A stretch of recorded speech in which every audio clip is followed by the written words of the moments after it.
যেটা চাই সেটাই করতে পারবো। খালি কি করলেন ঠাকুর যে ধর্মকে প্রতিপালন করো, আয়ের উপর করো না। আমরা না প্রতিপালন করে আয়ের দিকে চলে যাচ্ছি, সেই জন্য আমরা যেটা চাইছি সেটা হচ্ছে না। ওই প্রতিপালিত ধর্মই তোমাকে ধর্ম অর্থ বলছে, ধর্ম করলে অর্থ যেন অর্থ বেশি হয়। কে বলেছে অর্থ হয় না? ঠাকুর বাস্তব নিদর্শন, ঠাকুর বাস্তব নিদর্শন আমাদের। তিনি ধর্মকে প্রতিপালন করেছেন নিজের জীবনে।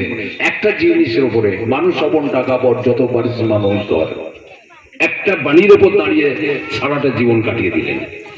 মানুষ আপন, তার সম্পদ ছিল মানুষ। আমরা কি করে নিচ্ছি এখন? টাকা সম্পদ করে নিচ্ছি। মানুষ পর দেখতে পাচ্ছেন কি হচ্ছে সব। টাকার যখন সম্পর্ক, টাকার জন্য যখন সম্পর্ক, টাকার সঙ্গে যত দলাই মলাই, তখন মানুষ বিচ্ছিন্ন হয়ে যায়। আর ঠাকুর সেখানে কি বললেন? সব উল্টো। ঠাকুরের জীবনটাই আজকে যুগের সঙ্গে সব উল্টো। মাছ মাংস, যেখানে মাছ মাংস ডুবে আছে সেখানে বলছেন ঠাকুর বলছেন মাছ মাংস খাইছে আর পেঁয়াজ রসুন মানুষ উল্টো। সাধারণ মানুষের কাছে ঠাকুর উল্টো। কিন্তু যেখানে টাকায় জগৎ চলছে সেখানে ঠাকুর মানুষ আপন, টাকা পর যত পারিস মানুষ। সারাটা জীবন ওই মানুষকে আপন করে নিয়ে কেমন করে তাদের জীবন বর্ধনার পথে নিয়ে যায়। সারাটা জীবন 81 বছর জীবন দিয়ে দেখিয়ে দিয়ে গেলেন। তাকে ধরে চললে কি হবে?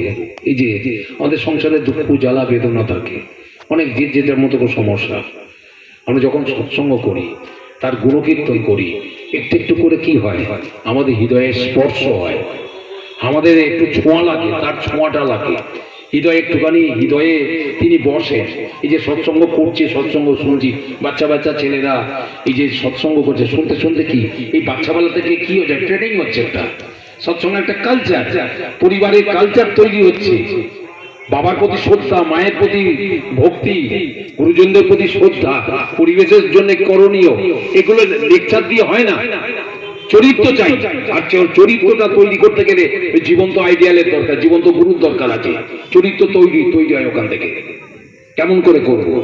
আমার স্কুল কলেজে তো এই চরিত্র হয় না, তাহলে ইউনিভার্সিটিতে মানে প্রত্যেক ডিস্ট্রিক্টে একটা করে ইউনিভার্সিটি করে দাও না, প্রত্যেকের বাড়িতে একটা করে ইউনিভার্সিটি করে হয় না, হবে না। যদি জীবনে একজন ওই রকম আদর্শবান পুরুষ যদি না থাকে, হবে না। বিদ্যালয়ে ছেলে মেয়ে যতই শিক্ষা শিখুক না, ঠাকুর বলছেন যে বিদ্যালয়ে ছেলে মেয়ে যতই শিক্ষা শিখুক না, বাড়ির শিক্ষা সুস্থ নইলে শিষ্ট স্বভাব হয় না। বাড়ির শিক্ষা ছেলেমেয়েরা কোথায় তৈরি হয়? মায়ের কাছে তৈরি হয়, বাবার কাছে তৈরি হয়, পরিবার থেকে উঠে আসে। পরিবারে বিদ্যালয়ে শিক্ষা শিখতে যাই 10 থেকে 12 বছর পর্যন্ত আমরা ছেলে মেয়েদের করে যেরকম করে ট্রেনিং দিয়ে, যেরকম শ্রদ্ধা ভক্তি ভালোবাসা প্রেম প্রীতি আচরণ সবকিছু শিখিয়ে দিই, তখন ওই পরিবেশে গিয়ে সেগুলোকে ধারটাকে বাড়ায়। যখন কলেজে যাবে শিক্ষকের প্রতি শ্রদ্ধা, আর নালে যদি অশ্রদ্ধা শেখে শিক্ষককে ঘেরোয়া, যেটা হচ্ছে বর্তমান পরিস্থিতি। আসলো কোথা থেকে এই ছেলেগুলো?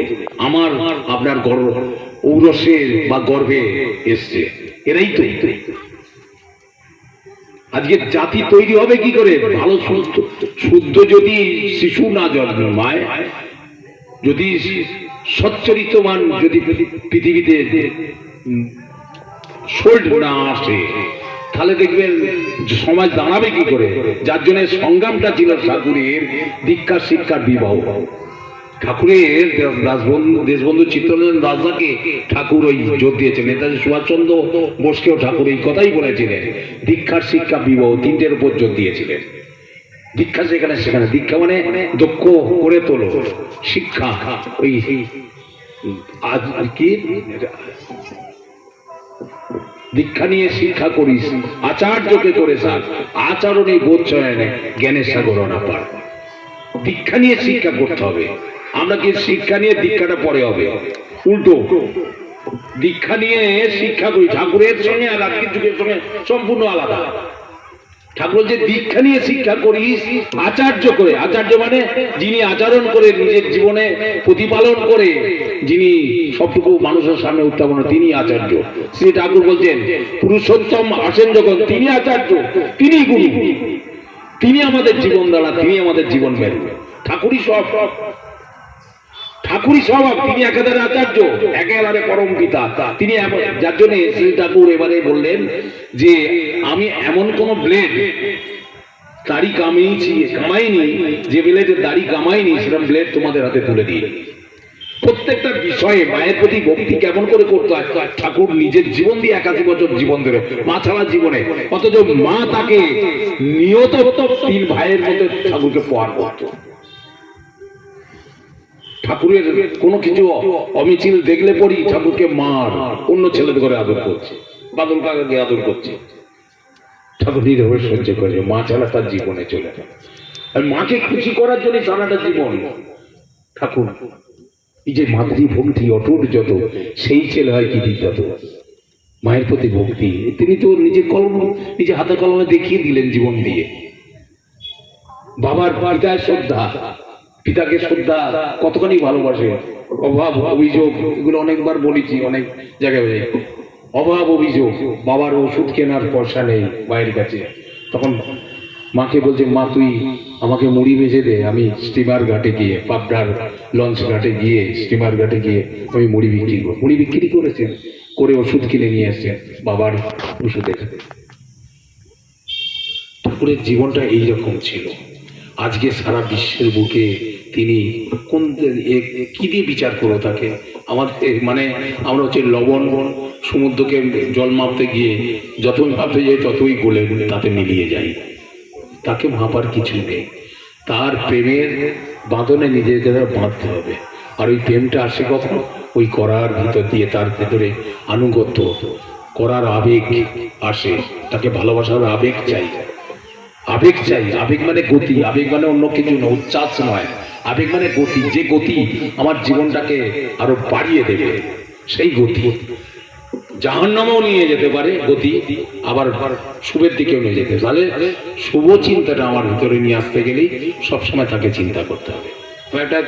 আজকে একটা শুনছিল অনবদ্য আলোচনা একদম বলছেন ঠাকুরের যে শস্যনী যে ব্রতটা, এ নিয়ে অনেক কথা। শস্যনী ব্রতটা, শস্যনী করে না উন্নতিতে চড়ে না। শস্যনী করলে তার সর্বদিক দিয়ে, মানসিক দিক দিয়ে, আর্থিক দিকে, শারীরিক দিকে, আধ্যাত্মিক দিকে, সর্বদিক দিকে উন্নত হয়। কেন ঠাকুর বলেছেন? কেন বলেছেন? তিনি সব এই জগতে অভাবটাকে দূরী করে। আজকে বিভিন্ন থেকে রাজনীতি থেকে বা বিভিন্ন থেকে মানুষকে দিয়ে প্রবণতা